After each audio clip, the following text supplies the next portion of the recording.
Friends, welcome back to my channel. आज आपण बघणार आहोत मराठी भाषेचे महत्त्व, मराठी निबंध। चला तर मग सुरू करूया आजच्या या व्हिडिओला। महाराष्ट्र अधिनियम 1964 नुसार महाराष्ट्राची अधिकृत राजभाषा मराठीला घोषित केले आहे। 27 फेब्रुवारी या दिवसाला मराठी राजभाषा दिन म्हणून साजरे केले जाते।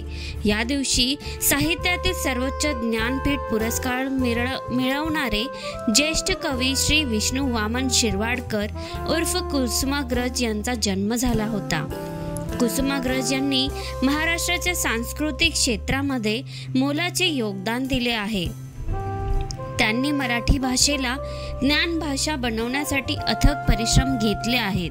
कवी कुसुमाग्रज यांच्या स्मृतींना स्मरण म्हणून मराठी राजभाषा दिवस 27 फेब्रुवारी म्हणजेच त्यांच्या जन्मदिवशी साजरा केला जातो। मराठी ही अतिशय सुंदर भाषा आहे। ही मुख्यतः महाराष्ट्र व गोवाच्या काही भागात बोलली जाते। जगभरात बोलल्या जाणाऱ्या लोकांच्या संख्येनुसार मराठी ही 10व्या क्रमांकाची भाषा आहे व भारतात बोलल्या जाणाऱ्या एकूण भाषांपैकी मराठी 3ऱ्या क्रमांकाची भाषा आहे। मराठी ही जगातील प्राचीन भाषांपैकी एक आहे। मराठी भाषेचा इतिहास प्राचीन आहे। संत ज्ञानेश्वरांनी 13व्या शतकात आपल्या साहित्यातून मराठी भाषेचा महिमा गायला होता। महाराष्ट्राला मराठी भाषिकांचे राज्य म्हणून घोषित करण्यात आले आहे व आजवर अनेक महान लेखकांनी आपल्या लेखनाने मराठी भाषेच्या साहित्यात भर केली आहे। एक न अनेक साहित्य कृतीमुळे मराठी भाषा जगभरात पोहोचली आहे।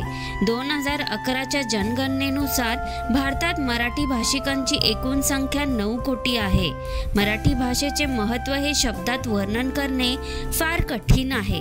मराठी भाषेत अनेक महान लेखकांनी साहित्य लिहिले आहे, परंतु मराठी भाषेचे उत्कृष्ट कवी कुसुमाग्रजांनी मराठी भाषेला ज्ञानभाषा बनवण्यासाठी व योग्य महत्त्व प्राप्त करून देण्यासाठी अथक परिश्रम केले। त्यांच्या स्मृतींना स्मरण म्हणून दरवर्षी त्यांच्या वाढदिवसाच्या दिवशी मराठी राजभाषा दिवस 27 फेब्रुवारीला साजरा केला जातो। कुसुमाग्रजांशिवाय अनेक ज्ञानपीठ पुरस्कार प्राप्त लेखकांनी मराठी भाषेच्या विकासासाठी कार्य केले। काही प्रसिद्ध मराठी लेखकांची नावे पुढील प्रमाणे आहेत: कृष्णाजी केशव दामले, गोविंद विनायक करंदीकर, त्र्यंबक बापूजी ठोंबरे, प्रल्हाद केशव अत्रे, राम गणेश गडकरी, विष्णू वामन शिरवाडकर, निवृत्ती रामजी पाटील, चिंतामण त्र्यंबक खानोलकर, आत्माराम रावजी देशपांडे, विष्णुशास्त्री चिपळूणकर, विनायक जनार्दन करंदीकर इत्यादी। आज मराठी भाषा ज्या रूपात जिवंत आहे त्या रूपात तिला जिवंत ठेवण्यामागे फक्त छत्रपती शिवाजी महाराजांचे योगदान आहे। शिवरायांमुळे महाराष्ट्र व मराठी भाषा टिकून आहे। मध्ययुगात अनेक विदेशी आक्रमकांनी भारतावर आक्रमण केले। शिवरायांनी मोठ्या शौर्याने यांच्याशी लढत महाराष्ट्र व मराठी भाषेचे रक्षण केले।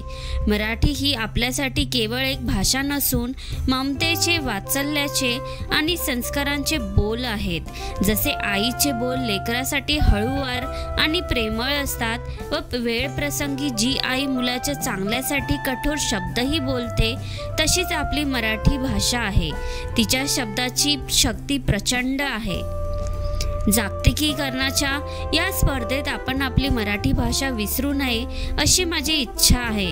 छत्रपती शिवाजी महाराजांनी या माय मराठी भाषेचे आणि संस्कृतीचे रक्षण केले होते। तर मित्रांनो, आजचा हा निबंध तुम्हाला कसा वाटला हे मला नक्की कमेंटमध्ये लिहून कळवा। व्हिडिओ आवडला असेल तर व्हिडिओला लाईक आणि चॅनेलला सबस्क्राईब करायला विसरू नका। धन्यवाद।